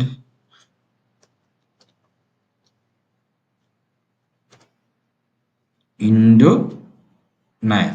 തല തിരിഞ്ഞു പോയതാണ്. 20,000 ഇൻറ്റു 9. അപ്പൊ എത്ര വരും നമുക്ക് കിട്ടുന്ന സാലറി?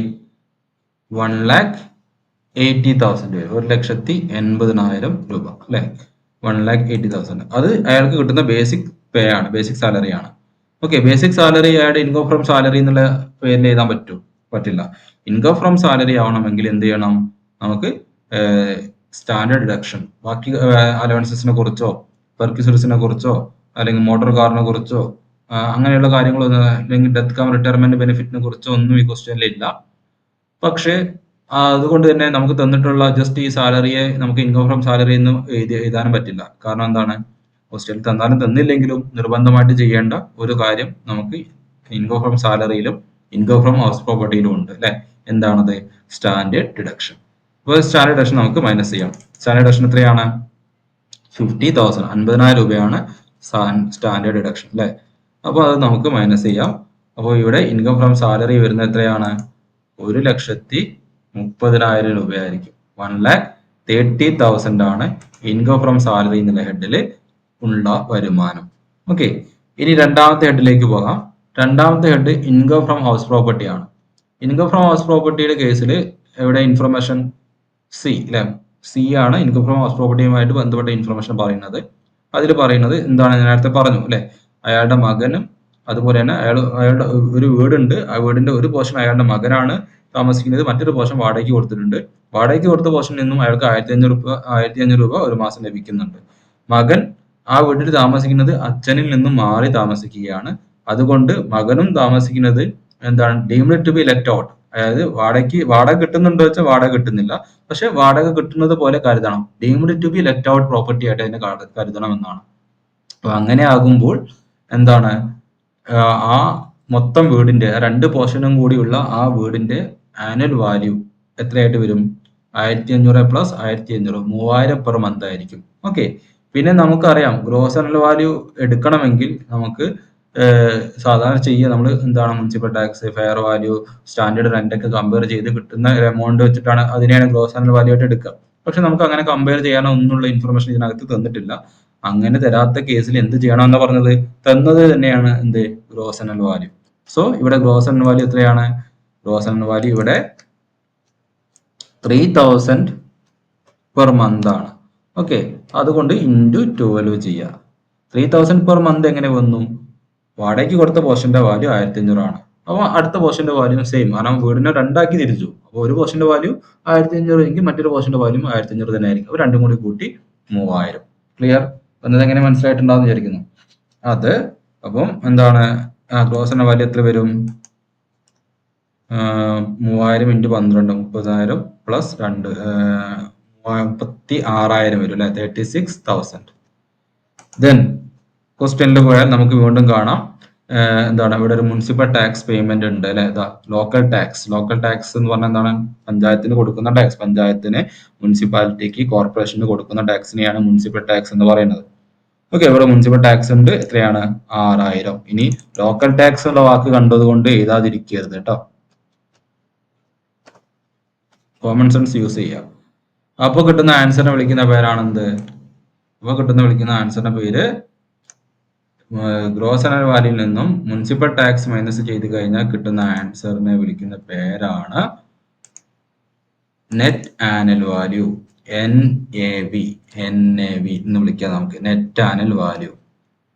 നെറ്റ് ആനുവൽ വാല്യൂ എത്രയാണ്? 30,000. 30,000. ഓക്കെ, ഈ 30,000ത്തിന്റെ 30% സ്റ്റാൻഡേർഡ് ഡിഡക്ഷൻ കൂടിയും മൈനസ് ചെയ്ത് കഴിഞ്ഞാൽ കിട്ടുന്ന ആൻസർ ആണ് എന്ത്? നമ്മുടെ ഫൈനൽ ആൻസർ ആയിട്ടുള്ള ഇൻകം ഫ്രം ഹൗസ് പ്രോപ്പർട്ടി എന്ന് പറയുന്നത്. ഓക്കെ, അപ്പോൾ നെറ്റ് ആനുവൽ വാല്യൂ 30,000 കിട്ടി, അതിന്റെ 30% മൈനസ് ചെയ്യുക. 30,000ത്തിന്റെ 30% എന്ന് പറയുമ്പോൾ എത്രയായിരിക്കും? 9,000 ആയിരിക്കും അല്ലെ. മനക്കണക്ക് ചെയ്യാനുള്ളൂ. 9,000. യെസ്. അപ്പോൾ 30,000ത്തിൽ നിന്നും 9,000 മൈനസ് ചെയ്ത് കഴിഞ്ഞാൽ ബാക്കി വരുന്ന എമൗണ്ട് എന്ന് പറഞ്ഞാൽ എത്രയാണ്? 21,000 അല്ലെ. 21,000 ആണ് അവിടെ ഇൻകം ഫ്രം ഹൗസ് പ്രോപ്പർട്ടിയുടെ എമൗണ്ട് വാല്യൂ ആയിട്ട് വരുന്നത്. എത്രയാ? 21,000. ക്ലിയർ അല്ലേ? ഇനി ഇൻകം ഫ്രം ഹൗസ് പ്രോപ്പർട്ടി 21,000. ഇനി അടുത്ത ഹെഡ്, മൂന്നാമത്തെ ഹെഡ് ഇൻകം ഫ്രം ബിസിനസ് ആണ്. ഇൻകം ഫ്രം ബിസിനസ്സിൽ വരുന്ന ഐറ്റംസ് ഏതൊക്കെയാണ്? ഇൻകം ഫ്രം ബിസിനസ്സിൽ വരുന്ന ഐറ്റംസ് D ആണ് അല്ലെ. എന്തൊക്കെയാണ്? ഒന്ന്, അയാൾക്ക് ഒരു പാർട്ണർഷിപ്പ് ബിസിനസ്സിൽ നിന്നും അയാൾക്ക് വരുമാനം ഉണ്ടാകുന്നുണ്ട്. HUF ൽ നിന്നും അയാൾക്ക് വരുമാനം ഉണ്ടാകുന്നുണ്ട്. പക്ഷെ ഇത് രണ്ടും എന്ത് ചെയ്യേണ്ട ആവശ്യമില്ല? ടാക്സ് ചെയ്യേണ്ട ആവശ്യമില്ല. എന്തുകൊണ്ട്? ആ പാർട്ണർഷിപ്പ് ബിസിനസ്സും ആ HUF ഓൾറെഡി ആ എമൗണ്ടിന് ടാക്സ് അടച്ചിട്ടുണ്ടായിരിക്കും. അതുകൊണ്ട് നമുക്കത് എക്സെംപ്റ്റ് എന്ന് എഴുതിയാൽ മതി. പക്ഷെ കോളത്തിൽ എടുക്കണം, കാരണം അങ്ങനെ ആ ഹെഡിന്റെ കീഴിൽ വരുന്ന ഐറ്റം ആയതുകൊണ്ട്. പക്ഷെ ഇപ്പോൾ നിലവിലെ നിയമം അനുസരിച്ച് അത് ടാക്സ് ചെയ്യേണ്ടതില്ല എന്നുള്ളത് കൊണ്ട് എന്ത് കൊടുക്കുക? എക്സെംപ്റ്റിന് എഴുതുക. എന്നിട്ട് ഇൻകം ഫ്രം ബിസിനസിന്റെ കോളത്തിൽ നിൽ, ഒന്നും വരുന്നില്ല. ഓക്കെ, ഇനി income from other source. Income from other source വരുന്ന സമയത്ത് ഇവിടെ ഏതാണ് ഇൻകം ഫ്രം അതർ സോഴ്സ് ഉള്ളത്? ഇൻകം ഫ്രം അതർ സോഴ്സിൽ വരുന്നത് ഐറ്റം എന്ന് പറയുന്നത് ഒന്ന് ഡിവിഡൻഡും മറ്റൊന്ന് ഇൻട്രസ്റ്റും ആണ്. ഓക്കെ, അപ്പൊ ഇവിടെ ക്വസ്റ്റ്യനകത്ത് നമുക്ക് ഇൻട്രസ്റ്റ് കളക്റ്റഡ്, റിസീവ്ഡ്, അങ്ങനെ അല്ലെങ്കിൽ ഇൻട്രസ്റ്റ് ക്രെഡിറ്റഡ് ആ രീതിയിലൊക്കെ ക്വസ്റ്റ്യൻ പറയുകയാണെങ്കിൽ നമ്മൾ ആ തന്നിട്ടുള്ള ഇൻട്രസ്റ്റിനെ ഗ്രോസിംഗ് അപ്പ് ചെയ്യേണ്ടതുണ്ട്. ഓക്കെ, ഫോർ എക്സാമ്പിൾ ഈ ക്വസ്റ്റ്യനിൽ നമുക്ക് എന്താണ് ഒരു ഇൻട്രസ്റ്റ് ആയിട്ട് ഒരു 1,000 rupees credited in your account അല്ലെങ്കിൽ credited to your bank account എന്ന് പറയുകയാണെങ്കിൽ നമ്മൾ എന്ത് ചെയ്യണം? ആ 1000നെ ഗ്രോസിംഗ് അപ്പ് ചെയ്യണം. എങ്ങനെ ഗ്രോസിംഗ് അപ്പ് ചെയ്യുക? 1000 ഡിവൈഡ് ബൈ 90 × 100 ചെയ്യുക. ആ എമൗണ്ട് ആണ് നമ്മൾ എടുക്കേണ്ടത്. ഓക്കെ, പക്ഷെ ഈ കേസിൽ, അതായത് എപ്പോഴാണ് അങ്ങനെ ചെയ്യേണ്ടതെന്ന് ഞാൻ പറഞ്ഞിട്ടുണ്ടായിരുന്നു ക്ലാസ്സിൽ അല്ലെ. എപ്പോഴാണ് ഈ കളക്റ്റഡ്, റിസീവ്ഡ്, ക്രെഡിറ്റഡ് എന്ന രീതിയിലുള്ള വാക്കുകളൊക്കെ ഉപയോഗിക്കുകയാണെങ്കിൽ അത്തരം സാഹചര്യങ്ങളിൽ നമ്മൾ എന്ത് ചെയ്യണം? ഇൻട്രസ്റ്റിനെ ഗ്രോസിംഗ് അപ്പ് ചെയ്യണം. ഗ്രോസിംഗ് അപ്പ് ചെയ്യേണ്ട ഇക്വേഷൻ എന്താണ്? എത്രയാണോ നമുക്ക് റിസീവ് ചെയ്ത ഇൻട്രസ്റ്റ് ഡിവൈഡ് ബൈ 90 ഇൻറ്റു 100 ആണ്. ഓക്കെ, ഇപ്പൊ ഇവിടെ നമ്മൾ ഗ്രോസിംഗ് അപ്പ് ചെയ്യേണ്ട ആവശ്യമില്ല, കാരണം അവിടെ റിസീവ്ഡ് ഒന്നും പറഞ്ഞിട്ടില്ല. ഇൻട്രസ്റ്റ് കണ്ടുപിടിക്കാനുള്ള ഹിന്റ് ഇവിടെ തന്നിട്ടുള്ളൂ. 20,000 രൂപ ഫിക്സ്ഡ് ഡിപ്പോസിറ്റ് ഉണ്ട്, 5% എന്ത് ഇൻട്രസ്റ്റ്. Fixed ഡിപ്പോസിറ്റിന്റെ interest 5%. അപ്പൊ 20,000-ന് 5% എന്ന് പറയുമ്പോൾ എത്രയായിരിക്കും? 20,000-ന് 5% 1000 ആയിരിക്കും അല്ലെ, 1000 രൂപ. അതുപോലെ തന്നെ ഡിവിഡൻഡ് ഉണ്ട്. ഡിവിഡൻഡ് എത്രയാണ്? 8,000 അല്ലേ ഡിവിഡൻഡ്? 8,000. അതും രണ്ടും ഇൻകം ഫ്രം അതർ സോഴ്സ് എന്നുള്ള ഹെഡിൽ വരുന്നതാണ്. ക്ലിയർ? അപ്പൊ അത് രണ്ടും കൂടി കൂട്ടി കഴിഞ്ഞാൽ നമുക്ക് total income from other source വരുന്നത് 9,000. ക്ലിയർ? 9,000. ഇനി 9,000. അപ്പൊ നമുക്ക് ഈ ക്വസ്റ്റ്യനിൽ തന്നിട്ടുള്ള എല്ലാ ഹെഡ്സിലും നമ്മളിവിടെ പരിഗണിച്ചു കഴിഞ്ഞു. ഇൻകം ഫ്രം അതർ സോഴ്സ് എടുത്തു, സാലറി എടുത്തു, ഹൗസ് പ്രോപ്പർട്ടി എടുത്തു, ബിസിനസ് ഇൻകം എടുത്തു, അതർ സോഴ്സ് എടുത്തു. ക്യാപിറ്റൽ ഗെയിനിൽ ഈ പ്രോബ്ലത്തിൽ വന്നിട്ടില്ല. ഓക്കെ, അപ്പൊ ഇനി തന്നിട്ടുള്ള എല്ലാ ഹെഡ്സ് ഓഫ് ഇൻകത്തിനെയും കൂടി കൂട്ടിക്കഴിഞ്ഞാൽ കിട്ടുന്ന ആൻസറെ വിളിക്കുന്ന പേരാണെന്ത്? ഗ്രോസ് ടോട്ടൽ ഇൻകം എന്ന് പറയുന്നത് അല്ലെ. അപ്പൊ നമുക്കിവിടെ ഗ്രോസ് ടോട്ടൽ ഇൻകം ഉണ്ട്. എത്രയാണ് ഗ്രോസ് ടോട്ടൽ ഇൻകം? എല്ലാം കൂടി ഒന്ന് കൂട്ടി നോക്കാം. 1,30,000 പ്ലസ് 21,000 പ്ലസ് 9,000. അപ്പൊ എത്രയാണ് ഗ്രോസ് ടോട്ടൽ ഇൻകം വരുന്നത്? 1,60,000 രൂപയാണ് ഇവിടെ ഗ്രോസ് ടോട്ടൽ ഇൻകം ആയിട്ട് വന്നത്. 1,60,000 രൂപ. ഓക്കെ, 1,60,000. അപ്പൊ ഇനി നോക്കി, നമുക്ക് ഇവിടെ ഡിഡക്ഷൻ ക്ലെയിം ചെയ്യാൻ പറ്റുന്ന, അതായത് ഗ്രോസ് ടോട്ടൽ ഇൻകത്തിൽ നിന്നും ക്ലെയിം ചെയ്യാൻ പറ്റുന്ന ഡിഡക്ഷൻസ് എല്ലാം ക്ലെയിം ചെയ്ത് കഴിഞ്ഞാൽ കിട്ടുന്ന ആൻസർ ആണ് എന്ത്? Total income. അപ്പൊ ഇവിടെ നമുക്ക് ക്ലെയിം ചെയ്യാൻ പറ്റുന്ന ഡിഡക്ഷൻസ് എന്തെങ്കിലും ഉണ്ടോ ഈ പ്രോബ്ലത്തില്? ഇല്ല. ഈ പ്രോബ്ലത്തിൽ അങ്ങനെ ക്ലെയിം ചെയ്യാൻ പറ്റുന്ന ഡിഡക്ഷൻസ് ഒന്നുമില്ല. ഇത് URPFന് പകരം ഇത് RPFO, SPFO, PPFO അങ്ങനെയുള്ള പേരിൽ, അതായത് all provident fund except unrecognised provident fund. Provident fund ആണ്, പക്ഷെ അൺറെക്കഗ്നൈസ്ഡ് പ്രൊവിഡന്റ് ഫണ്ട് ആവരുത്. അങ്ങനെയെങ്കിൽ നമുക്ക് എന്ത് കിട്ടും? സെക്ഷൻ 80C അനുസരിച്ച് ഡിഡക്ഷൻ ക്ലെയിം ചെയ്യാം. All provident fund except unrecognised provident fund എന്നാണ് സെക്ഷൻ 80C പറയുന്നത്. പക്ഷേ ഇത് അൺറെക്കഗ്നൈസ്ഡ് പ്രൊവിഡന്റ് ഫണ്ട് ആയതുകൊണ്ട് സെക്ഷൻ 80C അനുസരിച്ച് ഡിഡക്ഷൻ നമുക്ക് ക്ലെയിം ചെയ്യാൻ കഴിയില്ല. ഓക്കെ, അപ്പോൾ ഈ പ്രൊവിഡന്റ് ഫണ്ട് എന്ന് കാണുമ്പോൾ സെക്ഷൻ 80C എന്ന് വിചാരിക്കരുത്. എന്തുകൊണ്ട്? ഇത് അൺറെക്കഗ്നൈസ്ഡ് പ്രൊവിഡന്റ് ഫണ്ട് ആണ്. സോ നമുക്ക് ഈ പ്രോബ്ലത്തിൽ ഡിഡക്ഷൻസ് ഒന്നും വരുന്നില്ല. അപ്പൊ നില്ലിടുമ്പോൾ സോ അതിൽ നിന്ന് നമുക്ക് മനസ്സിലാക്കാം എന്ത്? ഇവിടെ ടോട്ടൽ ഇൻകം എന്ത് തന്നെയാണ്? 1,60,000 രൂപ തന്നെയാണ്. Okay, clear? അപ്പൊ ടോട്ടൽ ഇൻകം എത്രയാണ്? 1,60,000. ഇനി നിങ്ങൾ പറഞ്ഞ് ഈ 1,60,000 ഈ വ്യക്തി ടാക്സ് ചെയ്യേണ്ടി വരുമോ? ഇതിപ്പോ ഏത് സിസ്റ്റമാണ്? ഓപ്ഷണൽ റെജീം അല്ലെ, ഓപ്ഷണൽ ടാക്സ് സിസ്റ്റം ആണ്. അതായത് ഓൾഡ് ടാക്സ് സിസ്റ്റം ആണ്. ഓൾഡ് ടാക്സ് സിസ്റ്റം അനുസരിച്ചിട്ട് ഒരു വ്യക്തിക്ക് 5 ലക്ഷത്തിൽ താഴെയാണ് വരുമാനമെങ്കിൽ ആ വ്യക്തി എന്ത് ചെയ്യേണ്ട ആവശ്യമില്ല? ടാക്സ് ചെയ്യേണ്ട ആവശ്യമില്ല അല്ലെ. അതുപോലെ ന്യൂ ടാക്സ് സിസ്റ്റം ആണെങ്കിൽ ഒരു വ്യക്തിക്ക് 7 ലക്ഷത്തിൽ താഴെയാണ് വരുമാനമെങ്കിലും ടാക്സ് ചെയ്യേണ്ട ആവശ്യമില്ല. അപ്പൊ രണ്ട് കേസിലാണെങ്കിലും ഇവിടെ ഈ വ്യക്തിക്ക് ടാക്സബിൾ ആയിട്ട് ഒരു ഇൻകവും ഇല്ല, അല്ലെങ്കിൽ ടാക്സബിൾ ആയിട്ട് വരുന്നില്ല. പക്ഷെ ഇയാളുടെ ടോട്ടൽ ഇൻകം എത്രയാണ്? 1,60,000 ആണ്. ഓക്കെ, അപ്പൊ ഇത്തരത്തിലുള്ള പ്രോബ്ലംസ് ഒരുപാട് ടെക്സ്റ്റ് ബുക്കിലുണ്ട്. അസസ്മെന്റ് ഓഫ് ഇൻഡിവിജ്വൽ എന്നുള്ള ചാപ്റ്ററിനകത്ത് ഒന്ന് രണ്ട് പ്രോബ്ലംസ് ഒക്കെ നിങ്ങൾ വർക്ക്ഔട്ട് ചെയ്ത് നോക്കുക. ഞാൻ എടുത്തു തന്നിട്ടുള്ള പ്രോബ്ലംസ് തന്നെ റീസൺ വെച്ചിട്ട്, ഇതിൽ ഓരോ ഐറ്റംസും നമ്മൾ ഇതിനകത്തേക്ക് എടുക്കുമ്പോൾ അതിനുള്ള റീസൺ, കാരണം എന്താണ് എന്ന് മനസ്സിലാക്കി, അങ്ങനെ ഒരു 2 പ്രോബ്ലം കാരണം മനസ്സിലാക്കി, ഓരോ ഐറ്റത്തിന് ട്രീറ്റ്മെന്റിനുള്ള കാരണം മനസ്സിലാക്കി ചെയ്താൽ പിന്നെ നിങ്ങൾക്ക് ക്വസ്റ്റ്യനിൽ വരുന്ന ഐറ്റംസ്, ഇനിയിപ്പോൾ നമ്മൾ പഠിച്ച ക്വസ്റ്റ്യൻ അല്ലെങ്കിൽ വേറെ ക്വസ്റ്റ്യൻ വന്നാലും നിങ്ങൾക്ക് ചെയ്യാൻ പറ്റും. പക്ഷെ എന്ത് മനസ്സിലാക്കണം? ഓരോ ഐറ്റം എടുക്കുന്നതിനുള്ള കാരണം പഠിച്ചിട്ട് വേണം എഴുതാൻ, ചെയ്യാൻ. ഓക്കെ, ആ രീതിയിൽ പഠിക്കുകയാണെങ്കിൽ വളരെ ഈസി ആയിട്ട് നിങ്ങൾക്ക് സ്കോർ ചെയ്യാവുന്നതാണ്. അപ്പം നമ്മൾ അസസ്മെന്റ് ഓഫ് ഇൻഡിവിജ്വൽ എന്നുള്ള ഭാഗം, ഈ ചാപ്റ്റർ ഇന്നത്തോടു കൂടി ഇവിടെ അവസാനിപ്പിക്കുകയാണ്. ഇനി നിങ്ങൾ, ഞാൻ പറഞ്ഞിട്ടുണ്ട് അഗ്രികൾച്ചർ ഇൻകത്തിന്റെ ഒരു ക്ലാസ് നിങ്ങൾക്ക് ഇട്ട് തന്നിട്ടുണ്ട്. ആ ക്ലാസ് നിങ്ങൾ അതൊന്ന് കാണുക. അടുത്ത ദിവസം നമുക്ക് ഇനി നോക്കാനുള്ളത് പ്യുവർ തിയറി ഏരിയ ആണ്. പ്യുവർ തിയറി എന്ന് പറയുമ്പോൾ ഇനി നോക്കാനുള്ള ഏരിയ ഒന്ന് ഇൻകം ടാക്സ് അതോറിറ്റീസ് എന്നുള്ള ഭാഗമാണ്. ഇൻകം ടാക്സ് അതോറിറ്റീസിന്റെ ചാപ്റ്റർ ഞാൻ എടുക്കില്ല, അത് കട്ട തിയറിയാണ്. അത് നിങ്ങൾ പക്ഷെ എടുക്കാത്തത് കൊണ്ട് അത് പഠിക്കേണ്ടെന്നല്ല, അത് പഠിക്കണം. ഇൻകം ടാക്സ് അതോറിറ്റീസ് പഠിക്കുക നിർബന്ധമായിട്ടും. പിന്നെ നമ്മൾ എടുക്കുന്നത് ഇനി അഡ്വാൻസ് ടാക്സ് എന്ന് പറഞ്ഞിട്ട് ഒരു ഭാഗമുണ്ട്. ആ ഒരു ഭാഗം നമ്മൾ എടുക്കും. പിന്നെ അതുപോലെ തന്നെ ലാസ്റ്റ് ചാപ്റ്റർ ഉണ്ട്, എന്താണ് കമ്പ്യൂട്ടർ അപ്ലിക്കേഷൻ ഇൻ ടാക്സ് എന്ന് പറയുന്നത്. ആ ഭാഗം നോക്കട്ടെ, സമയത്തിനനുസരിച്ച്. അതും തിയറിയാണ്. മെയിൻ ആയിട്ട് പ്രോബ്ലം എടുക്കുകയുള്ളൂ. പക്ഷെ ഏതായാലും ഞാൻ അത് എടുക്കാൻ ശ്രമിക്കാം. അതായത് ഏത് നമ്മുടെ ലാസ്റ്റ് കമ്പ്യൂട്ടർ അപ്ലിക്കേഷന്റെ ഭാഗമുള്ള ആ ഏരിയ എടുക്കാൻ നോക്കാം. അപ്പം ഇത്രയും ഭാഗങ്ങൾ നിങ്ങൾ പഠിക്കുക. എന്തെങ്കിലും ഡൗട്ടുകളൊക്കെ ഉണ്ടെങ്കിൽ ഗ്രൂപ്പിൽ ചോദിക്കുക. ഓക്കെ. ഡിവിഡന്റിനെ ആ ഡിവിഡന്റ്